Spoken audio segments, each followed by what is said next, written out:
L'édifice désaffecté de la Canada Packers à Hull a été la proie des flammes aujourd'hui. La police de Hull a confirmé ce soir que 3 adolescents ont été arrêtés relativement à cet incendie volontaire. L'édifice de la Canada Packers, situé sur la rue Montcalm à Hull, n'est plus. L'incendie a pris naissance vers 15h30 cet après-midi au 3e étage de la partie sud du bâtiment.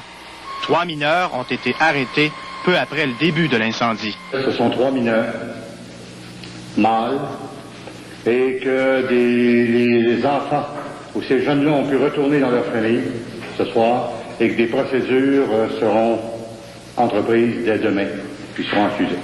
Au plus fort de l'incendie, les pompiers de Hull ont dû faire appel à leurs confrères d'Ottawa en raison d'un bris d'une autopompe.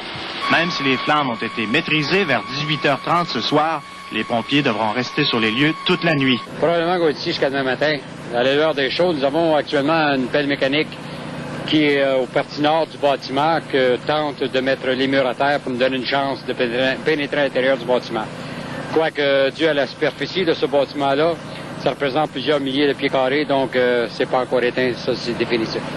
Cet édifice désaffecté était la propriété de la ville de Hull depuis 1983. La municipalité avait versé 300 000 $ pour s'en porter acquéreur. Ici René Hardy, à Hull. Bonne soirée, mesdames, messieurs. Un incendie a éclaté vers 15h30 cet après-midi à l'ancienne usine de la Canada Packers à Hull. 2 adolescents ont été arrêtés en rapport avec cette conflagration. Joseph Agabi a plus de détails. Depuis 3 ans environ, l'ancienne usine de la Canada Packers est désaffectée. Cet après-midi, vers 15h30, les pompiers ont reçu un appel leur indiquant que le feu ravageait l'ancienne usine. D'après le directeur des services des incendies, Roland Michaud, il ne fait pas de doute qu'il s'agit d'un incendie criminel. Oui, d'après moi, c'est définitivement un incendie criminel puisqu'il n'y avait rien à l'intérieur qui pouvait causer un incendie sauf une main criminelle. De toute façon, c'était barricadé. C'était quotidiennement service municipal de police et d'incendie, vérifié à tous les jours. Et la semaine dernière, nous avons justement fait 2 arrestations de 2 jeunes qui avaient pénétré à l'intérieur de force et tenté de mettre l'incendie. Le directeur Michaud a indiqué de plus qu'il s'agit du plus grave incendie à se produire à Hull depuis plusieurs années. Le directeur des services des communications de la ville de Hull, André Lacroix, a déclaré de son côté que les différents services de la municipalité exerçaient une surveillance étroite de l'édifice. Depuis quelques années, à la demande du conseil municipal, le service d'incendie, le service de police, le service des travaux publics de la ville de Hull effectue des inspections visuelles régulières de l'édifice. Il y a des tours de garde qui se font pour voir quel est l'état de l'édifice, pour voir s'il n'y a pas de planeur, s'il n'y a pas de vandalisme. En fin de semaine dernière, c'est le cas le plus récent, il y a eu 9 foyers d'incendie d'allumés à l'intérieur de l'édifice et c'était pas la première fois. Heureusement, l'intervention des pompiers et de la police ont permis de régler le tout et d'arrêter 2 jeunes qui étaient à l'intérieur, qui étaient responsables d'avoir allumé ces foyers d'incendie. D'ailleurs, au cours de l'après-midi, 2 adolescents de 15 et 16 ans d'une même famille ont été arrêtés en rapport avec cet incendie. Enfin, le service de police de Hull indique qu'en raison de cet incendie qui pourrait se poursuivre encore plusieurs heures, la rue Montcalm est fermée entre les rues Front et Saint-Joseph. La circulation est actuellement détournée par les boulevards Taché et Montclair. Joseph Agabi à Hull.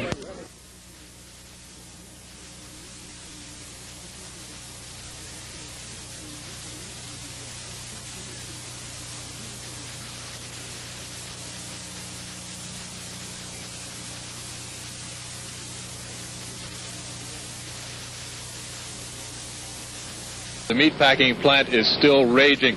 Large black clouds of smoke are billowing skyward, blocking out the sun.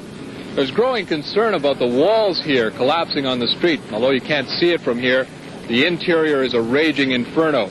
All firefighters can do is continue to contain the fire. They're closing down the building.